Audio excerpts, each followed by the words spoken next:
Parmi les 110 pilotes ayant déjà gagné un Grand Prix de Formule 1, 98 l'ont fait avant d'atteindre leur 75e course et seulement 7 ont attendu plus de 100 Grands Prix. On peut donc dire que voir un pilote patienter plus de 5 ou 6 ans avant de gagner, c'est rare. Eh bien pas pour l'homme dont on va parler aujourd'hui qui, avant que Pérez ne le dépasse, était le pilote ayant attendu le plus avant de décrocher le Graal. Mesdames et messieurs, aujourd'hui on parle de Mark Webber. Mark Webber est un pilote australien né en 1976. Après le karting, il passe par la Formule Ford et la F3 britannique. Il y obtient de bons résultats, notamment en gagnant la Formula Ford Festival, mais il va vite tomber à court de budget. Heureusement, David Campanse, légende australienne de rugby, va venir le sauver financièrement et Mercedes va le prendre dans son programme en GT. Il y aura de très bons résultats, mais Mercedes arrête le programme et Webber passe sur l'endurance avec les 24 heures du Mans. Il n'y restera qu'une saison, mais tout le monde s'en souvient, c'est lui le passager de cet envol mémorable. Mark reprend alors la direction de la monoplace avec la Formule 3000. Arrows finira par lui confier la place de pilote essayeur en F1, il garde cette position lorsque Benetton puis Renault rachètent l'affaire. Flavio Briatore entrevoit alors son talent et deviendra son manager. Quelques temps plus tard, c'est lui qui le place chez Minardi pour que le grand Mark fasse enfin ses débuts en Formule 1 en 2002 à 26 ans. Et le moins qu'on puisse dire, c'est que Flavio avait vu juste, car dès la première course, Mark Webber fait 5e en Australie avec sa pauvre Minardi. Une performance hors norme saluée comme il se doit par la foule et par la FIA qui l'autorise à aller célébrer sa 5e place sur le podium. La suite de la saison sera moins éclatante, mais Webber a gagné sa place dans l'élite. En 2003 et 2004, il passe chez Jaguar. La première saison sera excellente, il marque 95% des points de l'écurie. La deuxième sera plus anonyme. Webber signe ensuite chez Williams pour 2 saisons et il y a beaucoup d'espoir vu son niveau et vu le niveau de la voiture. Malheureusement, il va y avoir des déceptions à tout niveau, notamment au niveau du pilote. Malgré un premier podium à Monaco, Webber a eu du mal à passer le palier supérieur. Williams chutant au classement, il décidera de la quitter pour tenter le pari Red Bull, structure quasi neuve. En 2007, il signe quelques moments marquants comme son podium au Nürburgring ou cet accrochage avec Vettel au Japon, mais il a un peu déçu. 2008 se passera mieux, il bat Coulthard, mais Red Bull a été un peu dans le dur. Et voilà qu'on en arrive à 2009 quand Webber voit le jeune prodige Vettel monter à ses côtés, le duel promet d'être salé.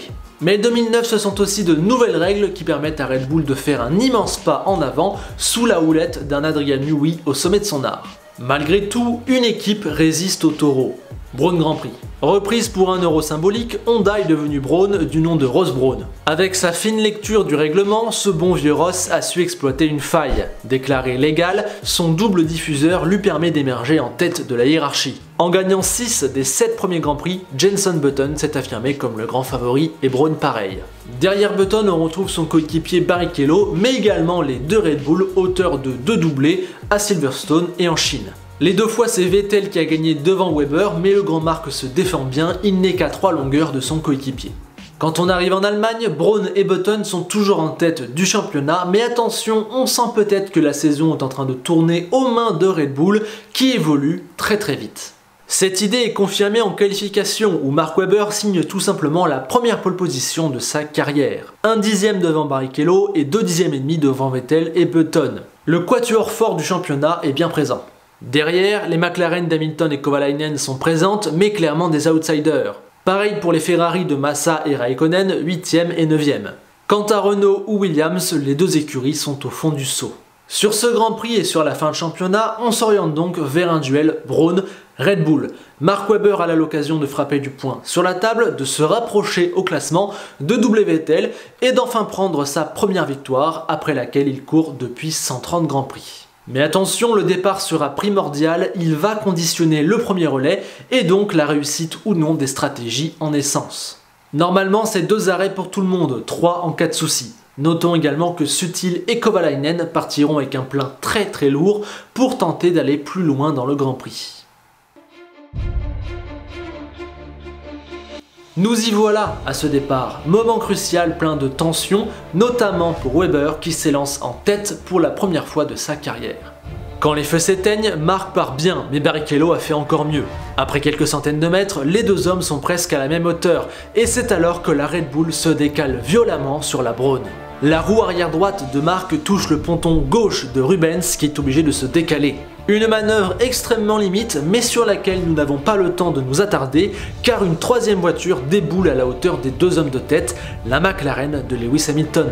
Le Britannique, 5e au départ, a pris un excellent envol, bien aidé par son Kers, un genre de turbo que certaines équipes possédaient et d'autres non.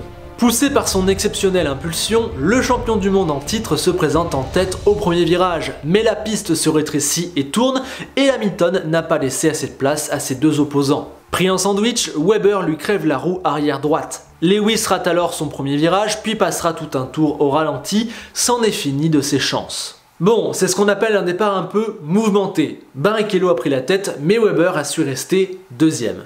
L'Australien n'a donc pas su garder l'avantage de sa pole position, mais il y a plusieurs bonnes nouvelles. Tout d'abord, il ne souffre d'aucun problème malgré ses touchettes du premier virage. Ensuite, il sait que Barrichello va s'arrêter avant lui, il peut donc se contenter de gérer.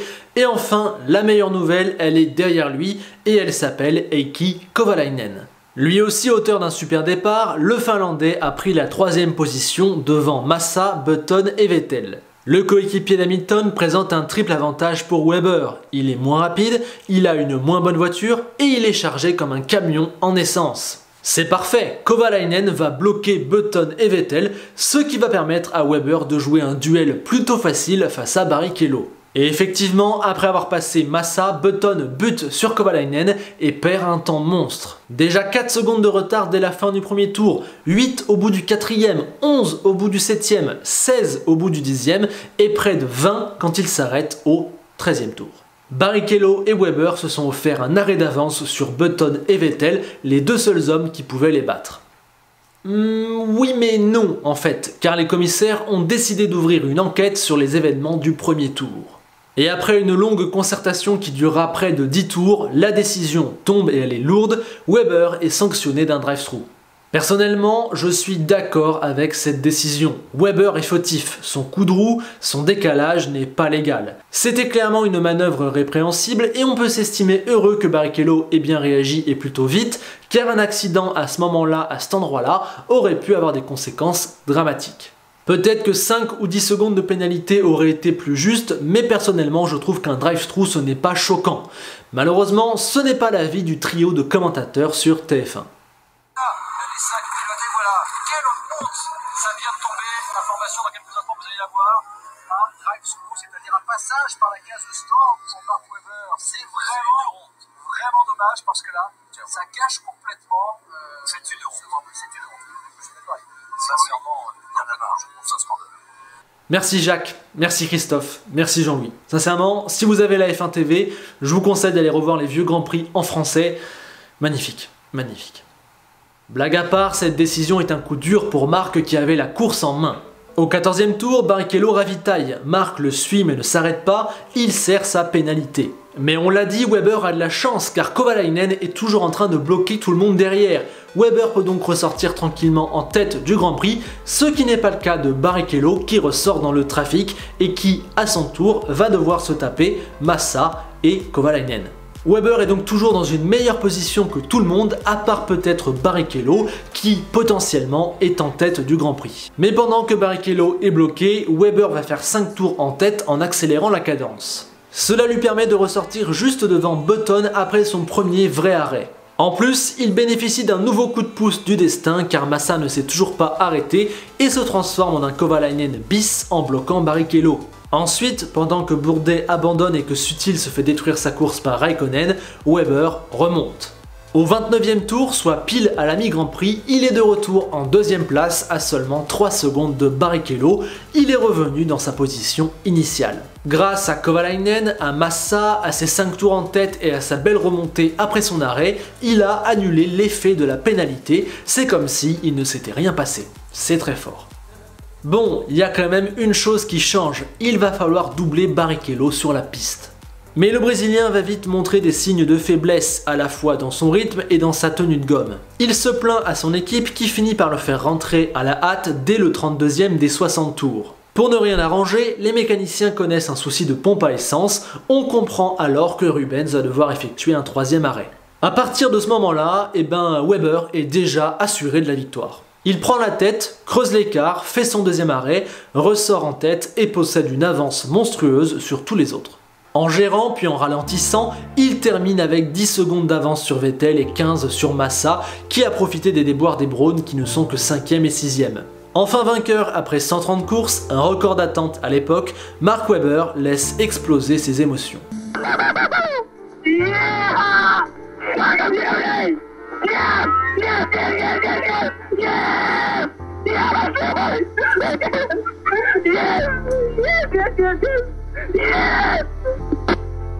Mark Webber, you are a Grand Prix winner. Well done, you deserve it. Brilliant drive. Well done. Et il a raison, car cette victoire est un petit miracle. Le voir gagner un Grand Prix de Formule 1 était tout sauf une évidence. On rappelle que faute de budget, il avait dû abandonner le sport auto, mais finalement David Campencé est venu l'aider, il est parti en GT, il a eu un accident au Mans, peut-être que sans l'accident il aurait continué vers l'endurance, ensuite Arrows puis Briatore lui ont fait confiance, et ensuite, même une fois en Formule 1, il n'était qu'un pilote de seconde zone qui n'avait jamais prouvé au haut niveau et que les top teams ne voulaient pas prendre. Mais voilà, il a réussi son pari Red Bull, ça a bien marché, avec les nouvelles règles, Red Bull est devenu un contender, il a su prendre sa chance et voilà que Mark Webber a gagné un Grand Prix de Formule 1. Mark Webber est même doublement miraculé car avant le début de saison, il s'était brisé la jambe lorsqu'une voiture l'avait renversé pendant une course de vélo. Il avait dû être opéré de manière assez lourde, sa jambe était vraiment dans un sale état, on lui avait posé des broches, bref, c'était pas beau. On a même pensé à un moment donné que ça impacterait la suite de sa carrière. Ainsi, quand il sort de sa voiture dans le parc fermé, on peut voir un gros cache sur sa jambe et quand il saute, il se réceptionne difficilement, stigmate de lourdes douleurs. Et encore, on venait de lui retirer sa broche, ça vous laisse imaginer la douleur et la gêne au début de saison. Bref, voir Mark Webber gagner un Grand Prix en 2009, c'est clairement un miracle. Ce Grand Prix d'Allemagne 2009 est resté dans les mémoires comme un Grand Prix, une course de légende. Et dans un sens, elle l'est, de par la première victoire de Button et le fait qu'elle arrive après une si lourde pénalité. Mais pour être honnête avec vous, je me suis pas mal ennuyé en re-regardant la course. Le départ et le premier tour sont géniaux, magnifiques, fabuleux, il n'y a rien à dire, il y a de l'action, il y a des dépassements, il y a des crashs, il y a des pénalités, magnifique. Mais après ça, plus rien ou presque. En bloquant le pack, Kovalainen a directement tué tout suspense. La pénalité de Webber en a remis, mais finalement il n'a perdu qu'une quinzaine de secondes sur la course, un temps assez minime comparé à ce que Button et Vettel ont perdu derrière Kovalainen et ce que Barrichello a perdu à cause de ses pneus. Au final, les problèmes de rythme des uns et des autres, son propre rythme, les pneus, le problème d'essence de Barrichello, le blocus, bref, tout ça a donné une victoire promise à Webber. Alors oui, c'est impressionnant de gagner malgré un drive-thru, mais sincèrement, vu les circonstances de course, toute autre performance aurait été une contre-performance. Webber était trop au-dessus et les conditions de course étaient trop favorables pour lui. S'il ne gagnait pas ce jour-là, il n'aurait jamais gagné en Formule 1.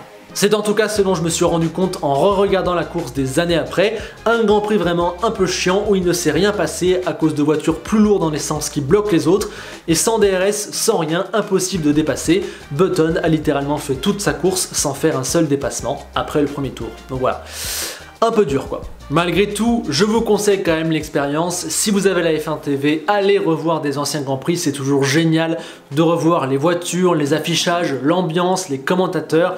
Bref, je vous le conseille vraiment, c'est un moment génial. Mais après tout, la beauté ou la difficulté de la course, tout ça, on s'en fiche. La seule chose qui compte, c'est que ce jour-là, Mark Webber est entré dans le cercle des vainqueurs.